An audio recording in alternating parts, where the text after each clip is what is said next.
ఒక normal village అక్కడ నా నా యొక్క జన్మించడం జరిగింది. ఫాదర్ వచ్చేసి అగ్రికల్చర్ బ్యాక్గ్రౌండ్. అలా మేము గవర్నమెంట్ స్కూల్లో స్టడీ కొనసాగించడం జరిగింది. నేను 2010లో ఇంటర్ సెకండ్ ఇయర్లో ఉన్నాము. ఫైనాన్షియల్ ప్రాబ్లం వల్ల జాబ్ కోసం నేను ట్రై చేశాను. 1.5 year 2 years తర్వాత నేను ఏమనుకున్నా అంటే మన డ్రీమ్స్ ఎలా ఫుల్ఫిల్ అవుతాయి, ఇంకా కొంచెం నా ఇన్కమ్ పెరగాలి. అక్కడ వచ్చిన డబ్బులతో మొత్తం నేను నా యొక్క bike and room rent and ఇలా గడిచేది. నా యొక్క 2014లో మేడం పరిచయం అయిన తర్వాత అండ్ మ్యారేజ్ కూడా చేసుకున్నాము. మ్యారేజ్ అయిన తర్వాత చాలా స్ట్రగుల్స్ రావడం జరిగింది. ఎట్లా అంటే నేను లవ్ మ్యారేజ్ చేసుకోవడం వల్ల అమ్మ వాళ్ళ సపోర్ట్ లేదు. మేము అందరిలెక్క కాకుండా అందరూ మమ్మల్ని చిన్న చూపు చూశారు.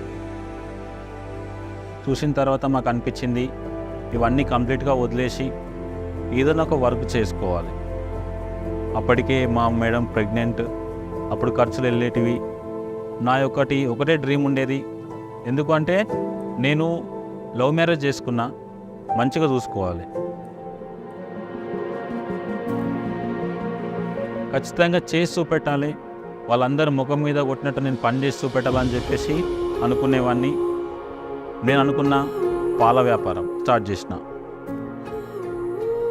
సైకిల్ మీద వెళ్ళి పాలు తీసుకొచ్చేవాడిని, తర్వాత ఇంటింటికి పోసేవాడిని. అలా చేస్తూ పాల వ్యాపారం కూడా చాలా పెద్దగా చేసుకున్నాము.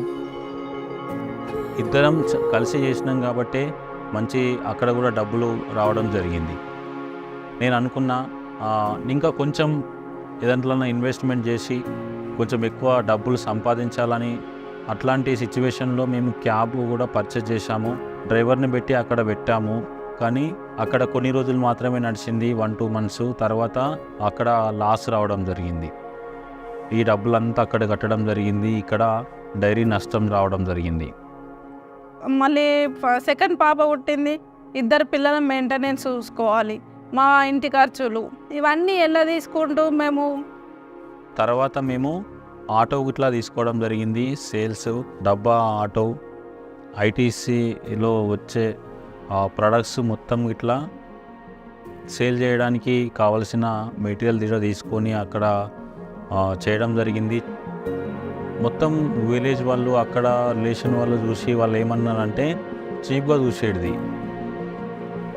కావడం వల్ల తర్వాత నేను ఏం చేసిన అంటే ఆటో అమ్మేసి నేను మళ్ళీ dairy farm and milk centre start చేయడం జరిగింది. అక్కడ కూడా నార్మల్గానే కొనసాగుతూ ఉంది. ఎందుకంటే నాకు డబ్బులు కట్టేది ఎక్కువైంది, ఇన్కమ్ తక్కువైంది. అట్లా ఇంట్లో మైనస్ రావడము, అందులో మైనస్ రావడం, టోటల్ 0 గెలిపోయినాం మేము. నాకు ఉన్న ప్రాబ్లమ్స్కి నేను ఎందుకు ఉండడము అని చెప్పేసి చనిపోదామని కూడా డిసైడ్ అయ్యాను. ఆ టైంలోనే great leader mister Jala Srinivas sir పరిచయం అయ్యాడు. December 31st రోజు నేను వెస్టీజ్లో జాయిన్ కావడం జరిగింది. ఎలా అంటే మ్యాసివ్ యాక్షన్తో పనిచేసినాం. ఎక్కడ వెళ్ళినా ప్లాన్ చెప్పడం జరిగింది. రోజు 10 నుంచి వెళ్ళి 15-16 ప్లాన్స్ కూడా నేను కంప్లీట్ చేసేవాడిని. అలా చేసేంత వరకు కూడా నేను ఇంటికి రాకపోయేవాడిని.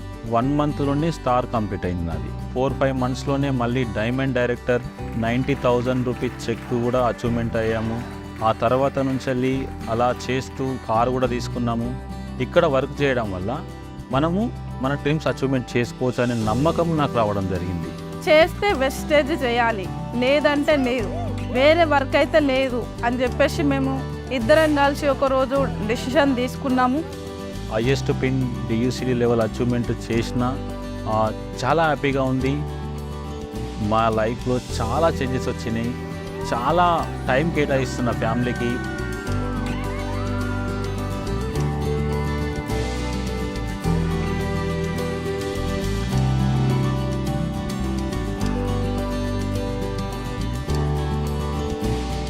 సెలబ్రిటీ లాగా రికగ్నిషన్స్ తీసుకుంటున్నాము. మంచి లైఫ్. మీటింగ్కి వెళ్ళిన తర్వాత మా దగ్గరకు వచ్చి ఫొటోస్ తీసుకోవడము, సిగ్నేచర్స్ అడగడం చాలా హ్యాపీగా ఉంది. ఎట్లా అంటే నార్మల్ వ్యక్తులము ఇంత మంచి లైఫ్ జీవిస్తున్నామంటే ఇది ఓన్లీ వెస్టేజ్ విన్నింగ్ టీం ద్వారానే సాధ్యం అవుతుంది. టీంలో కూడా చాలా మందికి చెక్స్ ఇప్పించడం జరిగింది, చాలా మంచి లెవెల్స్ అచీవ్మెంట్ చేయడం జరిగింది, వాళ్ళ డ్రీమ్స్ ఫుల్ఫిల్ చేయడం జరిగింది.